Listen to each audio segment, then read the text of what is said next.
Pemirsa, terima kasih untuk Anda yang masih bergabung bersama kami di IDX Closing, dan kami juga masih mengundang Anda untuk bisa berpartisipasi di WhatsApp interaktif kami di 0812 di 8788 di 3723 seperti yang tertera di layar televisi Anda nantinya.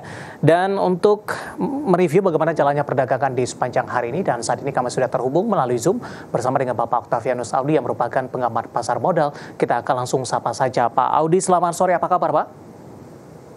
Selamat sore Pak David, kabar baik, terima kasih. Ya, terima kasih juga Pak Audi sudah meluangkan waktu di IDX Channel. Hari ini tampaknya indeks harga saham gabungan berbalik arah Pak Audi, meskipun level 68 tampaknya masih cukup mampu dipertahankan hingga penutupan sesi kedua.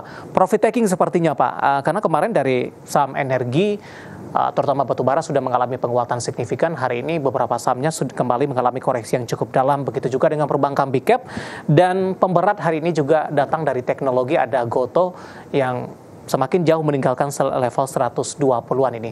Analisis Anda, pembalikan arah indeks harga saham gabungan di sepanjang hari ini?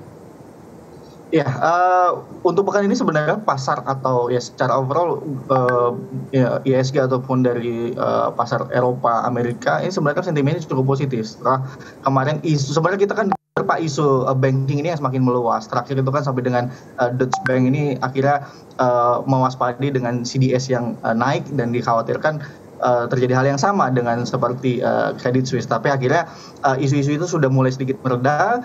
Ditambah lagi juga kemarin sebenarnya juga ada sentimen yang cukup positif, itu dari The Fed.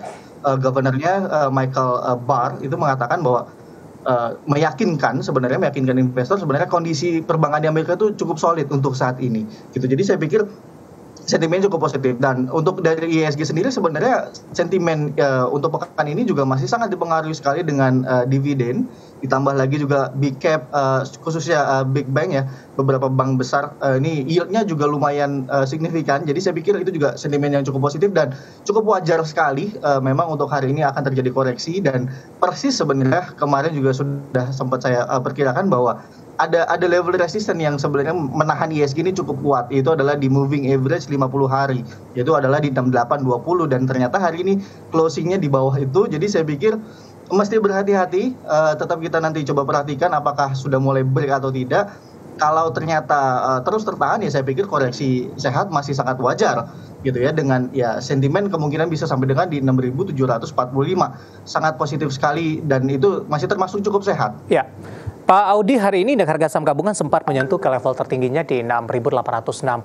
Kalau kita tarik ke belakang, kalau kita flashback begitu, ini tampaknya posisi yang sempat disentuh juga oleh indeks harga saham gabungan beberapa perdagangan pekan lalu begitu.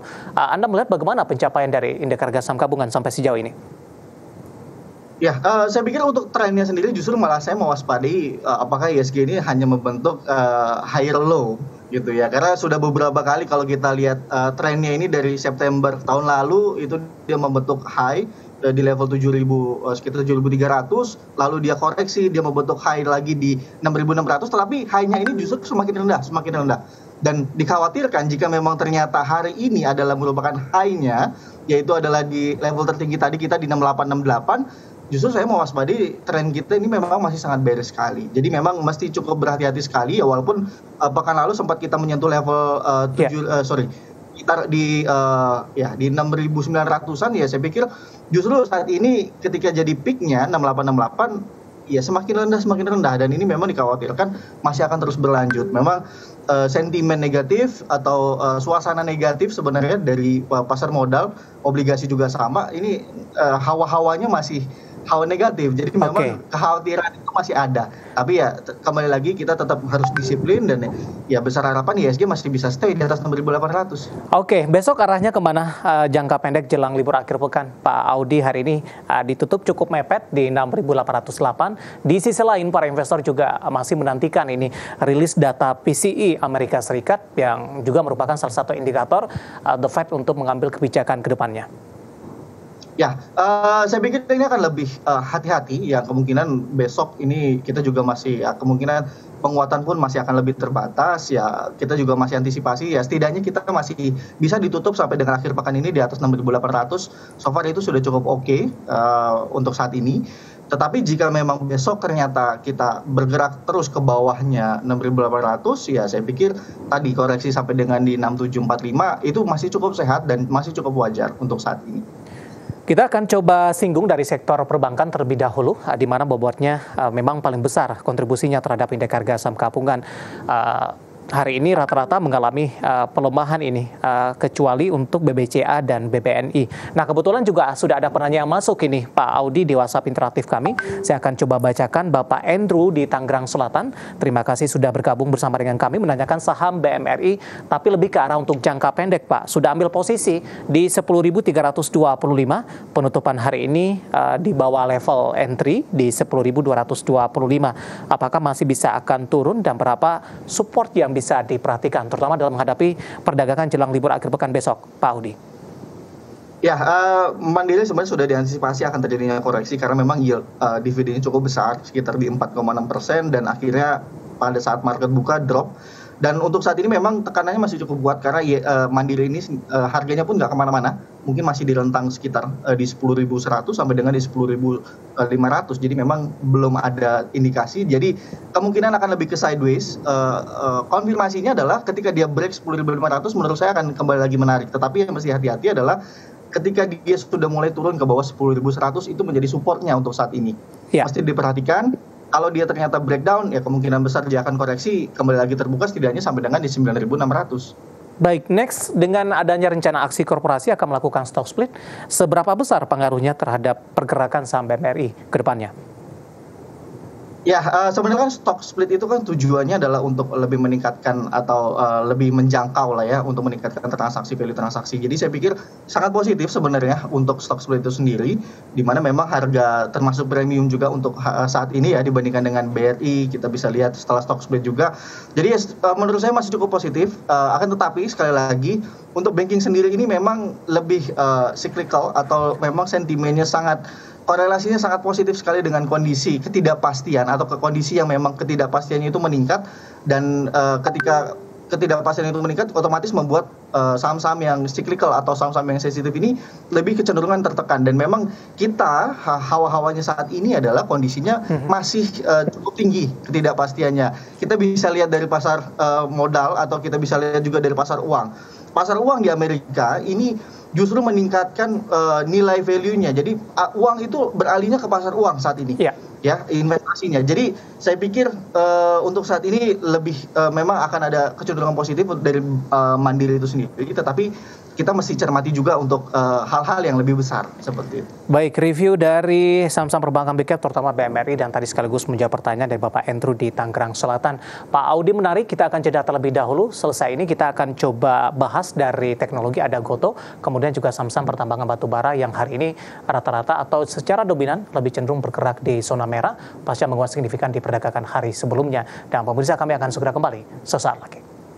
Kita masih di IDX Season Closing dan kami juga masih mengundang Anda untuk bisa berpartisipasi dan bergabung bersama kami di WhatsApp interaktif di 0812 di 8788 di 3723 seperti yang tertera di layar televisi Anda nantinya. Dan kita masih berbincang bersama dengan Bapak Octavianus Audi yang merupakan pengamat pasar modal. Pak Audi, kita lanjutkan kembali sebelum melihat saham-saham pilihan yang Anda rekomendasikan. Kita akan coba ulas dari beberapa sektor yang hari ini menjadi pemberat bagi indeks harga saham gabungan kita, ke teknologi terlebih dahulu, terutama untuk Goto ini, Pak. Melemah di 3,45%, secara teknikal ini kembali menjauhi level 120-an. Nah, kebetulan juga ada pertanyaan yang masuk ini menanyakan saham Goto. Saya akan coba lihat terlebih dahulu dari Bapak Joni dari Jakarta ini menanyakan saham Goto, cicil dan cicil buy-nya di harga berapa dengan koreksi dalam hari ini? Ya, oke. Untuk Goto sebenarnya setelah kemarin reportnya keluar untuk full year-nya yang ternyata memang masih jauh, dan targetnya Goto memang adalah kuartal 4 tahun ini EBITDA itu bisa positif, tapi terlihat dari full year-nya mungkin ini yang membuat sedikit keraguan itu semakin meningkat daripada investor dan akhirnya memperberat pergerakan harga saham Goto. Jadi memang untuk saat ini saya melihat ada level yang cukup kuat, itu adalah di level 100 sampai dengan di level 105.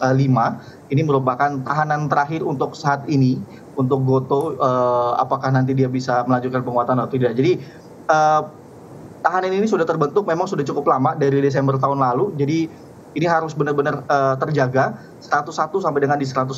Itu jika memang harga kembali lagi bertahan, itu bisa lakukan untuk buy on weakness, posisi yang cukup kuat di sana.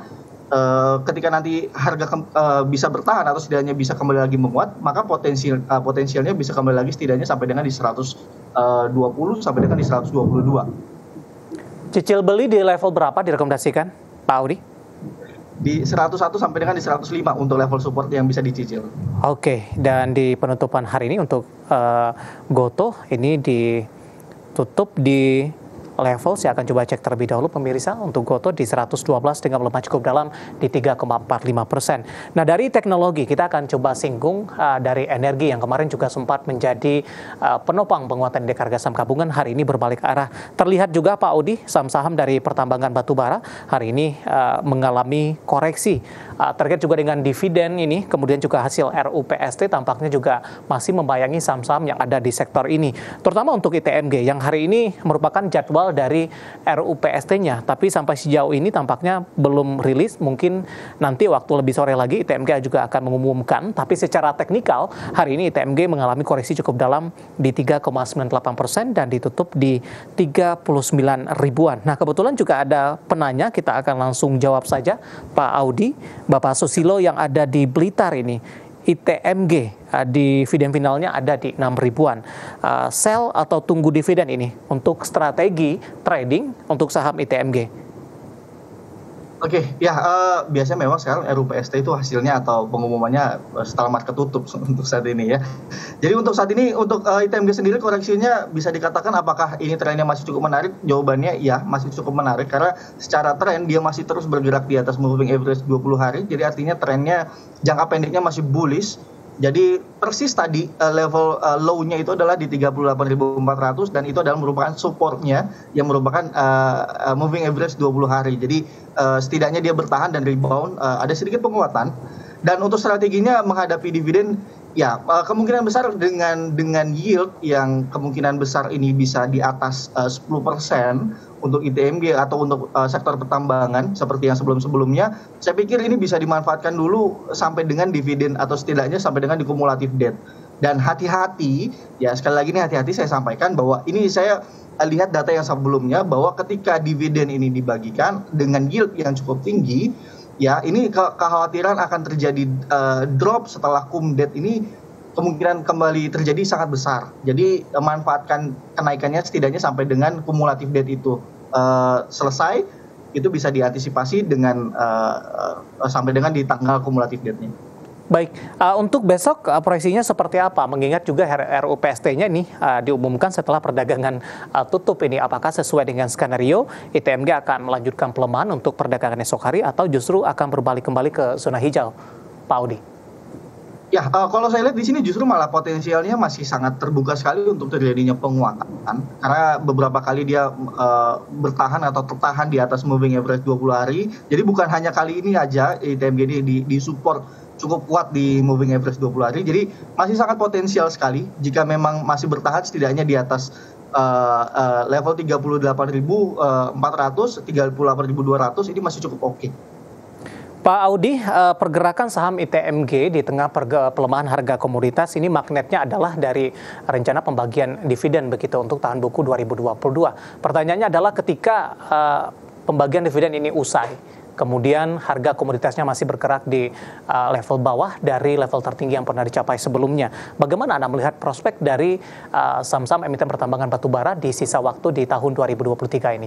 Ataupun paling tidak dalam waktu dekat ini di kinerja kuartal pertama 2023, Pak. Bayangannya seperti apa?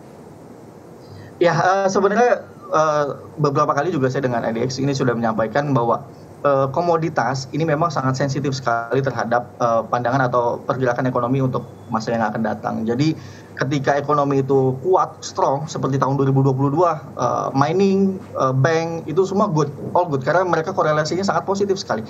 Tapi balik lagi, untuk di tahun ini memang kita akan jauh lebih berat, akan sedikit lebih berat dibandingkan dengan tahun sebelumnya. Dan ini memang dikhawatirkan justru akan membuat tekanan juga dari sisi komoditas. Jadi memang setelah dividen ini selesai, ya kemungkinan besar kita akan menghadapi pasar yang lebih stagnan atau pasar yang penguatannya mungkin ya saya bisa bilang tidak seperti di tahun 2022 gitu. Jadi memang ya mau tidak mau kita harus hadapi, ya setidaknya untuk saat ini manfaatkan dulu aja trading jangka pendek, atau setidaknya kita lihat dulu sampai dengan pembagian dividen ini selesai. Baik. Baru nanti kita lihat peta yang berikutnya setelah kuartal 1 keluar.